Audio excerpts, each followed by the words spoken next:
4 days ago, my family got back in touch with me after 2 years of no contact since my fiance had cheated on me with my brother on the day of my engagement.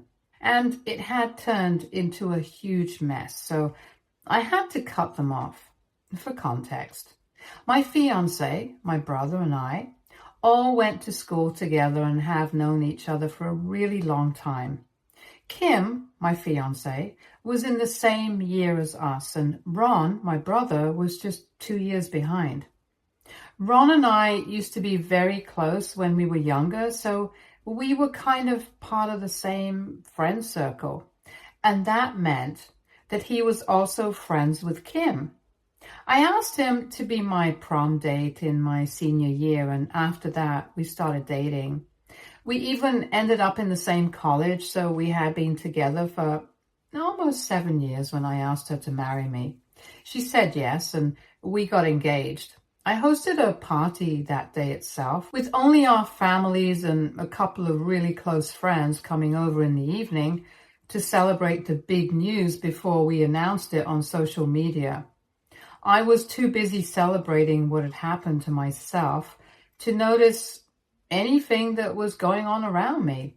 So I didn't see Ron looking really upset and trying hard to put on a happy face. Neither did I notice him leave to have a smoke in the backyard. And nor did I realize that when Kim had excused herself to use the loo, she had been gone for almost 15 minutes. But all of a sudden, when I realized that Kim had been gone for more than 10 minutes, I decided to check up on her and I headed to the loo. To my surprise, she was not there, and my gut told me that I should check the backyard. And I was saved from a terrible marriage because when I peeped into the backyard, I saw my brother making out with my fiance. I had already been getting a terrible gut feeling when both of them left the room, one after the other. And seeing that kind of thing sent me into shock. I froze for a couple of seconds before I finally reacted and yelled at them, which finally made them break apart. They tried to act innocent, which was obviously pointless. I had seen what they were up to and I knew the truth. I started to walk back inside the house and I was feeling so many things at once. I don't even remember exactly what they were trying to say to me. I just remembered that they were trying to talk to me, but I had completely zoned out and I wasn't even listening to them. I walked into the living room with them behind me, and without even waiting for them to say anything, I announced what I had seen, and I told our families that the engagement was unfortunately off because Kim was a nasty cheater and Ron had no sense of loyalty. Kim started crying and Ron was trying to comfort her, and the sight of that upset me so much that I told both of them to get out of my house. At the time, Kim and I had been living together, but it was my name on the lease agreement. We used to split the rent, so she tried to argue with me and said that she was not going to go anywhere because she hadn't done anything wrong. Now, naturally, that came as a shock to me because I think that making out with your fiance's brother is pretty much the definition of wrong. But she went on to explain that she had only said yes to going out with me when we were in high school because she needed a date for prom. And even when she was in college, she had believed that she loved me. But she didn't really.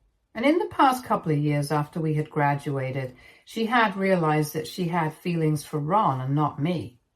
Apparently, living with me had made her realize that our relationship would never work because we were just too different. She thought that I was a workaholic who did not know how to have fun and I was way too controlling and possessive. I honestly had no idea what she was talking about because I work a normal amount and I really don't prioritize work over my personal life. As for having fun, I don't even know what that means because in my opinion, I'm plenty of fun. I don't even want to get into what she was saying about me being controlling and possessive because I don't think I was that way with her at any point. But I think she just wanted a reason to break up with me. So she had come up with a bunch of those in her own head and had started validating them herself. Anyway, she went on to tell me that she had been talking to Ron about her problems with me for a couple of years, and she had slowly started falling for him. In fact, they hadn't even been together, but getting engaged just made her realize that she couldn't do this. And when she saw that, even Ron seemed pretty upset and actually had to leave the room. She took that as a sign and went after him. In the backyard, they had spoken about their feelings for each other. And only after the confession had they kissed for the first time. They said that the only reason both of them had been holding back for so long was because she and I had been together for so long that neither of them wanted to hurt me. That was the only reason Kim had agreed to marry me, because she didn't think that he would make a move on her since he loved his brother. And Ron had been thinking about similar lines, that maybe he never had a chance with Kim because she loved me a lot, even though she did complain about me to him constantly. But after they had spoken to each other in the backyard, they realized that her engagement with me was never going to work because she was in love with him, and so was he. And now Kim wanted to break her engagement off with me and tried to have a real relationship with my brother. Both our families and a few friends that we had invited were shocked, and I felt humiliated that this was happening, but there was no choice. Her parents, thankfully, seemed to be reasonable people and apologized to me for what their daughter had done and told her that she was free to do whatever she wanted, but for now, they really didn't want to speak to her. My parents, on the other hand, turned out to be the worst parents on earth because they actually started supporting the two of them. They tried to explain to me that it was completely natural for Kim to fall out of love with me and that I shouldn't take it too hard, since these things happen and all I could do was try and move on. In fact, they even expected me to be supportive of the relationship between Kim and Ron now. When I tried to make them realize how ridiculous they sounded, they just got exasperated and told me that I always had been a difficult person to deal with, so it was not very surprising that Kim had decided to go with Ron, who was much more easygoing than me. They told me that I was too tightly wound, and they had known that the relationship with Kim was not going to last, since she was the exact opposite of me and had always been more like my brother. And both of them seemed to agree with it. So I started to think that maybe my entire family had lost their minds. Anyway, I was so upset that I didn't feel like spending any more time with them, trying to argue and explain what I was feeling. All they wanted to do was celebrate the fact that Kim and Ron were finally together, because I guess my parents had known that he had feelings for her. And they were trying really hard to make me feel like I was somehow responsible for my own relationship falling apart, and acting like whatever had been said about me was true, so I guess that justifies whatever she had done. At least my friends seemed to be on my side, and they helped me pack a few of my things, and one of them let me spend the next couple of weeks with them, since I didn't want to go home. Now, I guess I could say that after the day of the engagement, I didn't have to see any of them ever again, but that wouldn't be true. I had to go back several times to gather my things, since I had been living in that house for a really long time, pretty much ever since I graduated. And one evening was not enough to get all my things. She returned the money that I had paid for rent that month, and every time I would go to collect my things over the next few weeks, Ron was always there with her, and it just upset me to no end. Anyway, after I had collected my things and she had returned the money and the ring, I decided to cut ties with them. I had been in touch with my parents on and off for a few weeks, and I couldn't believe that they were actually supportive of what Ron had done. They told me that if Kim was not happy with me, it was completely up to her what she wanted to do and who she wanted to be with. And if it was Ron that she wanted to be with, it was not exactly wrong of him to take her up on that offer. If they loved each other, it didn't matter if she had cheated on me or if he had betrayed me. They belonged together.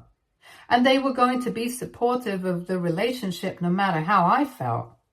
And no matter how much I denied it, they continued to bring up whatever Kim had said about me being controlling, possessive, never having enough time for her, and not knowing how to have fun.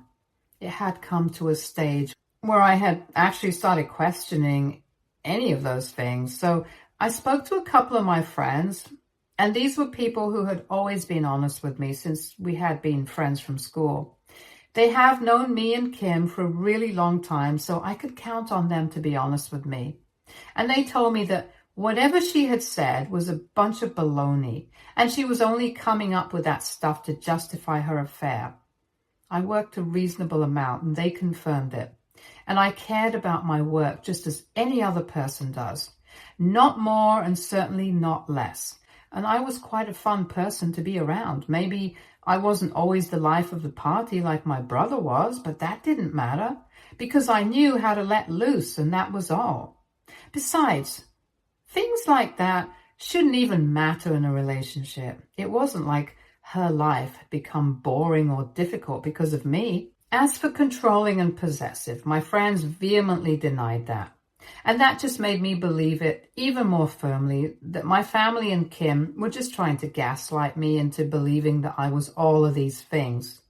And that's why I deserved to be left the way that I had been. But eventually I stopped saying anything to them, and I managed to cut my family out of my life as well. I heard from a few friends that Ron and Kim had married each other in a private, intimate ceremony about a year after we had separated, and I honestly didn't even feel anything.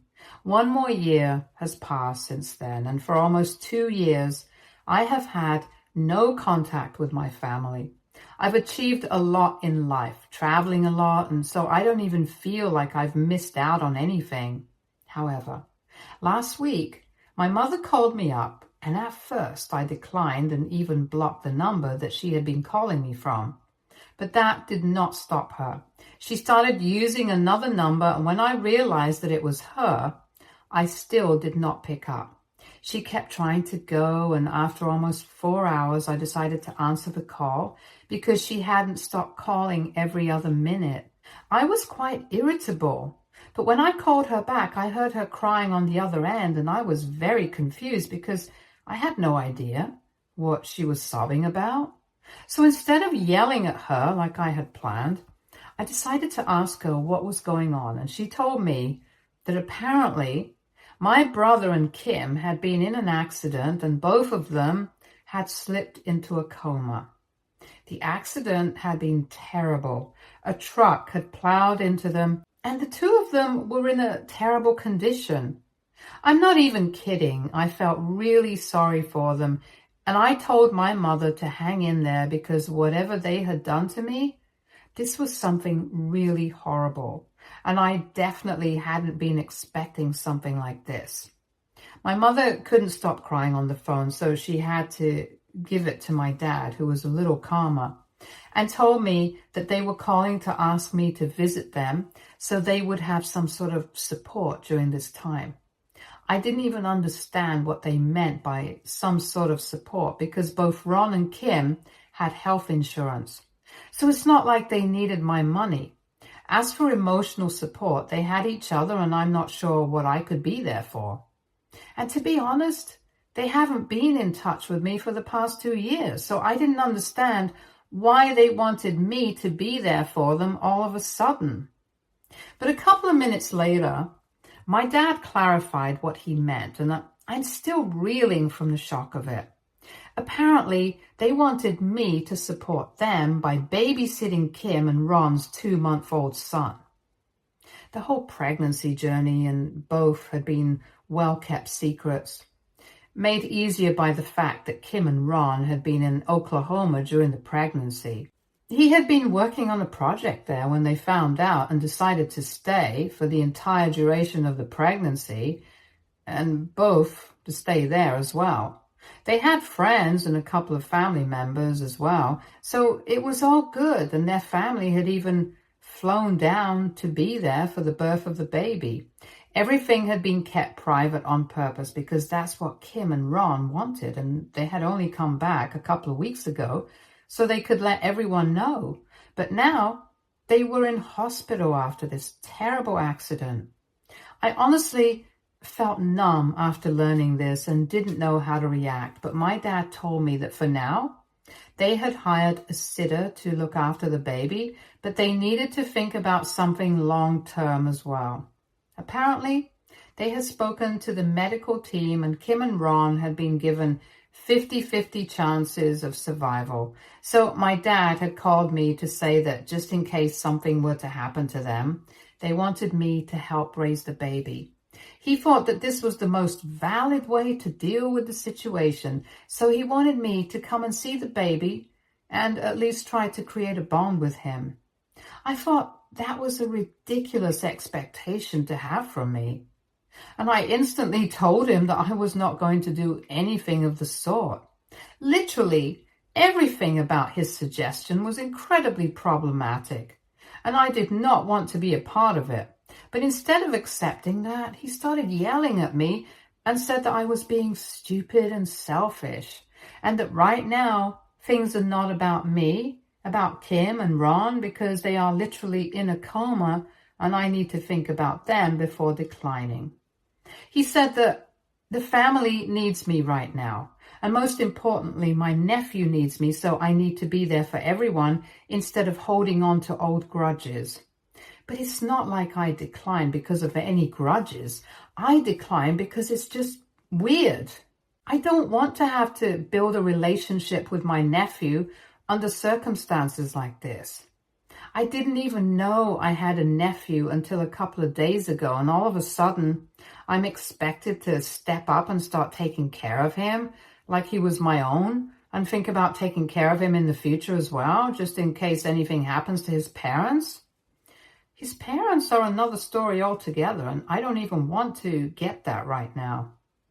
But the bottom line is, I just don't want to see anyone from the family right now because my feelings are a mess. And I really don't think that I want to be put in a situation where I have to try and build a relationship with a kid, where his chances of being orphaned are 50-50 right now. I don't know how to explain it, but I'm just not willing to see anyone right now. And my parents have been saying that this isn't fair and insisting that I need to come to the hospital to see my nephew and be there for everyone. It's been making me feel like a total jerk, and I really don't know what to do right now. AITA for not wanting to go and see my nephew while his parents are in hospital. Update 1. So thank you so much for all the comments and advice. I really don't have an answer as to why they wanted to keep the pregnancy a secret from everyone. I guess they just wanted some privacy at the time. Regardless of that, I was kind of shocked. It's only been a couple of years since we broke up, and now they're married with a kid. I guess it just took me a little while to process that news, and I've accepted it now, and I think the best thing for me to do right now would be to stay away. I know that this is not about me, that they have been in an accident, and they are in the hospital right now, and honestly, all my prayers and good wishes go out to them. I really, honestly hope that they recover fully well and are able to come back to life, because my parents need them. Their child needs them, and I'm sure that things will work out. But I need to think about my own mental health as well. And I really don't think that taking up the responsibility of my nephew is going to make it any better, especially considering the fact that his mother used to be the love of my life at some point. So I really don't think it's a good idea for me to try and build a relationship with him. And I honestly don't even know if his parents would have wanted that. Most of the comments here validated my decision not to go meet them or see them right now, because it's not like I have to. They have people looking out for them. I don't. So I have to have my own back right now. I haven't been responding to any of the phone calls and messages from my parents right now because I don't even know what to tell them. I've tried explaining my side to them, but they just don't get it.